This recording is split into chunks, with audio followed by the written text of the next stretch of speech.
Good morning, everyone. Scott Maybor here with your Medicare Missive from the pond for Friday the 16th of May. So we are halfway through, and it's a beautiful Friday morning. So hope you all have a wonderful weekend. A couple things. I did want to make an announcement, but I couldn't carry it on my walk, so I will show you my new credential certificate in another video when I'm home. So I figured I would talk about a woman who reached out to me. So she was referred to me by her financial planner. She does not have A or B, and she winters in Arizona, lives in the Boston area during the summer. And she called me up, and we had spoken months and months ago, and then we had a more recent conversation. And her problem is she needs to sign up for Parts A and B. So that's always the first step. And of course, she wants coverage starting May 1st. And I said, that's probably not going to happen. Let's shoot for June 1st. But, let's cross our fingers. Well, she was very frustrated. It wouldn't let her sign up online for Medicare. Okay. So the first question is, why? And it turns out she doesn't have 40 quarters. So for Medicare to be free, you need to have 40 quarters. She does not have 40 work quarters because she stayed home with the kids, but you can use your spouse's quarters. But that's not automatic. You have to talk to Social Security. They have to apply your spouse's credits. So that was her first problem. She has 38 or 39 credits. She doesn't have 40, so she has to go through Social Security. She wasn't happy about that, but there's nothing I can do. I can't gift her credits from somewhere. The other problem is she has multiple last names. She's, I believe, been married multiple times. And during the course of her name changes, her Social Security record has not kept up with her legal name. So Social Security has one name on file. She goes by a different name. Her license has a third name. And that has presented a real problem, to the point where Social Security said, now she was in Arizona at the time, Social Security said, you have to go to probate court and have your record changed so that your legal name matches what is on the Social Security card. So what they have on file is what matters. Don't care what you go by. I don't care what your license says.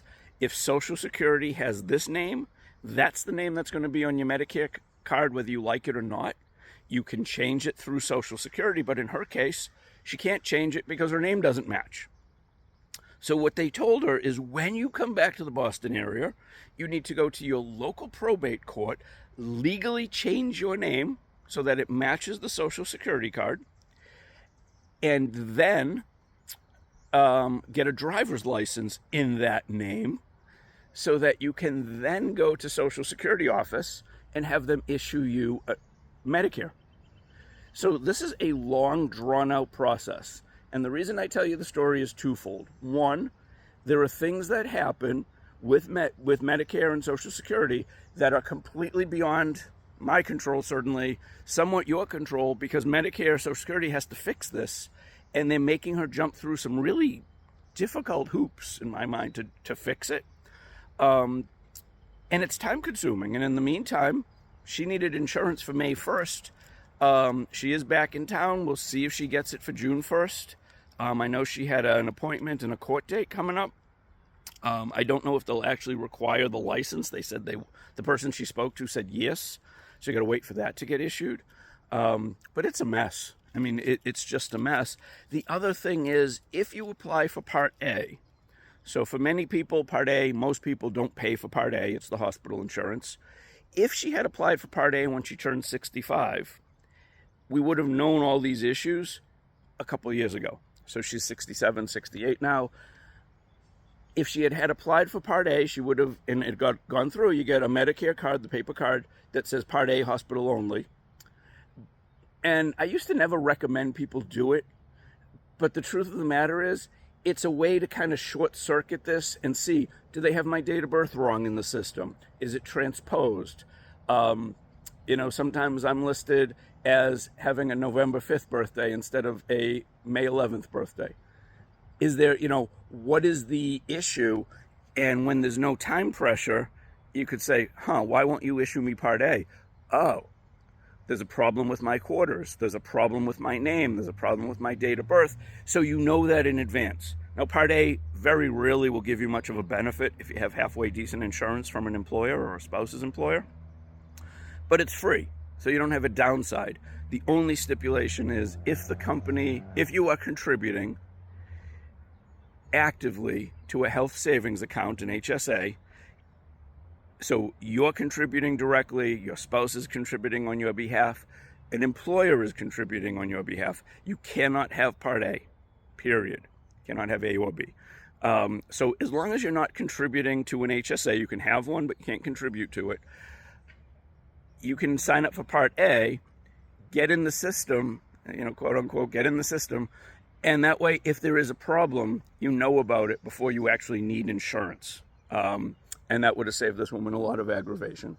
So just be forewarned, when you turn 65, it may make sense to apply for Part A, even if you don't really need it, just because it kind of starts the process and will uncover issues in the system without that time constraint that, my husband's retiring April 30th, I need health insurance.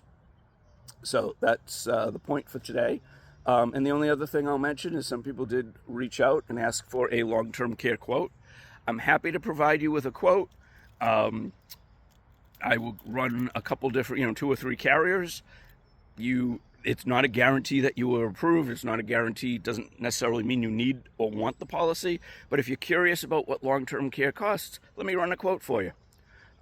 Need zip code, date of birth, and whether or not you smoke. So again, it's not going to be 100% accurate because I'm not delving into what drugs you take and what health issues you may have. But if you want kind of a ballpark number of what a traditional long-term care plan costs, you may be pleasantly surprised at how inexpensive it is, and it may be something worth pursuing, or it may not be. Completely up to you. But if you'd like a quote, reach out to me. I had a conversation with a woman who lost her husband several months ago. She lives with her adult son, and I said, can you afford long-term care, either in a facility or at home? And she said, not really. I mean, I have my pension, I have a small Social Security, and I have the house. And I said, well, the likely candidate to care for you at home is your adult son. And do you want that? I mean, it's one thing if the adult son's making some meals and cleaning the house. It's entirely another if they're helping you bathe and get dressed. So, and she said, absolutely not. And I said, well, maybe a small long-term care policy so you could bring in an aide a couple days a week. Makes sense. There's longevity in her family. She's widowed, and she lives with her adult son.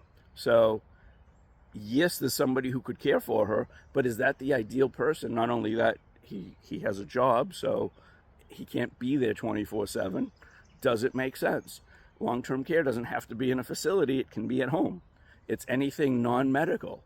So it's the bathing and the dressing and the cleaning and the food shopping and the cooking and whatnot. Let me know if you have questions. I'm happy to run the quotes. There's no obligation. I'm just going to send you the quote sheet, and you can see the 3 carriers, and these are the options I picked, and this is what it costs per month. If you want to pursue it, we pursue it. If you don't, no harm, no foul. Have a great day. I'm wearing my Orioles shirt. Have a great day. Have a great weekend. Thank you for watching, and be well.